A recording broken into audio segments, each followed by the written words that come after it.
This is the corrections video for Alfred's Essentials of Music Theory, Lesson 7. This lesson is all about how we actually draw the staff and how we separate it into measures as we write our music. So please have your red colored pencil out and do your corrections along with me. If you haven't finished it yet, take the time to finish it before you watch this video.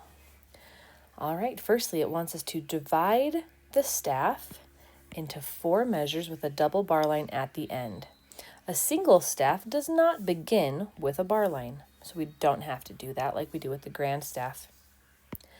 All right, I like to start by dividing it basically down the middle so I can get nice, even measures, and then divide each of those in half and end with my double bar line. Remember that the second line of a double bar line should be a little chubbier. That's all you had to do for number 1. Yes, it really is that easy. Number 2 has a few things. Draw a treble clef. That's where we will start. Treble clef. Now divide it into 4 measures using bar lines and finish it with a double bar line at the end.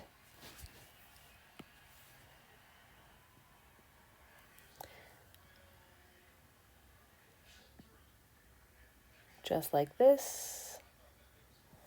Okay, and lastly, it wants us to write any whole note and then write the name of that note. So maybe you picked G, and then maybe you picked D, and then maybe you picked A. Yours are not going to match mine exactly because you have chosen different letters than I have chosen. You wrote different notes than I wrote. So just a quick reminder, it's every good boy does fine on the lines, and F, A, C, E face in the space. You might have been really brave and added some of these notes down here that we have also learned, or some of these notes up here that we have also learned. You did not have to. If you did, awesome. Way to go the extra mile. All right. We're going to move on to number 3. This time it wants us to draw a bass clef. So we're drawing our bass clef with our 2 dots. It wants us to divide this into 4 measures again. It's kind of given us some guidelines at the bottom because in this one we're going to write 4 quarter notes in every measure, and we're also going to have our double bar line at the end. And then you could have written any quarter notes you wanted. Just make sure that your stem directions are correct.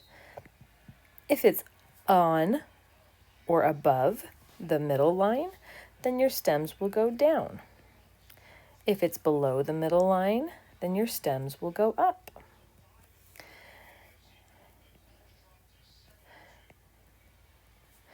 You can get really creative with the notes that you choose.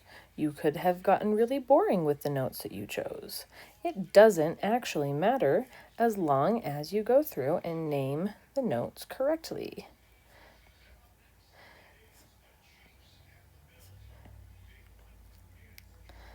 I'm going to call that good for my notes and add my stems in. Remember, on or above the middle line, stems go down. Below the middle line, stems go up. And they should be an octave long.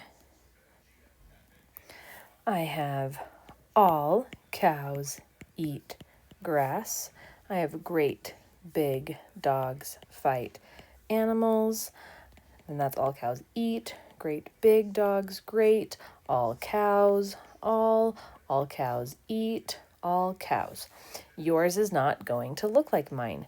Make sure that you have named your notes correctly. Great big dogs fight animals.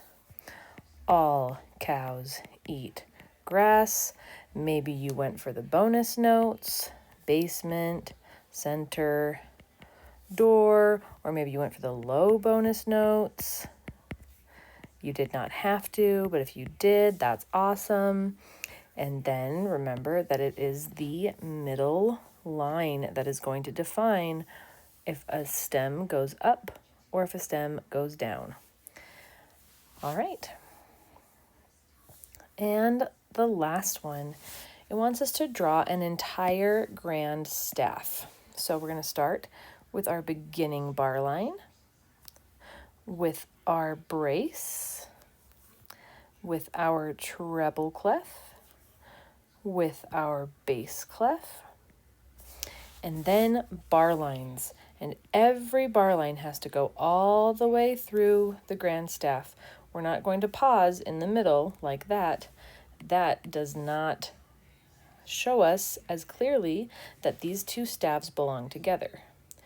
The grand staff is generally played by one person, both staffs by one person. Maybe that person is playing the piano. Maybe that person is playing the organ. Maybe that person is playing the marimba with 4 mallets. There are lots of possibilities for why one person might have 2 staffs. All right, then it wants us to do half notes, 2 in each measure, because that's how half notes work. And it wants us to alternate stem direction and staff. So maybe you started in the treble clef with a stems down, and then maybe you went to the bass clef with a stems up. Then maybe you were in the bass clef with a stems down, and then the treble clef with a stem up. Again, you get to pick your notes. It's totally up to you, as long as they're half notes and as long as you label them correctly. Oh. And you can, as long as you have 4 stems up notes and 4 stems down notes, I don't care if they truly alternate. It's not a big deal. All right, I need another stem up and I need another stem down. Okay, so in the treble clef, again, we have every good boy does fine on the lines. F-A-C-E, face in the space. In the bass clef, we have great big dogs fight animals and all cows eat grass. You may have had the bonus notes, basement, center, door, or door, center, basement. You did not have to. If you did, way to overachieve just a little bit. Okay, so this one is F-A-C-E, face in the space. This one's great. Big dogs fight animals. All cows eat grass. F-A-C-E, face in the space. Every good boy does fine. Great big dogs fight animals. Every good boy does fine. And all cows eat grass. Oh, I did the last 3 as G's. That was completely unintentional. All right, make sure that you have all of your corrections in and submit your picture to the discussion.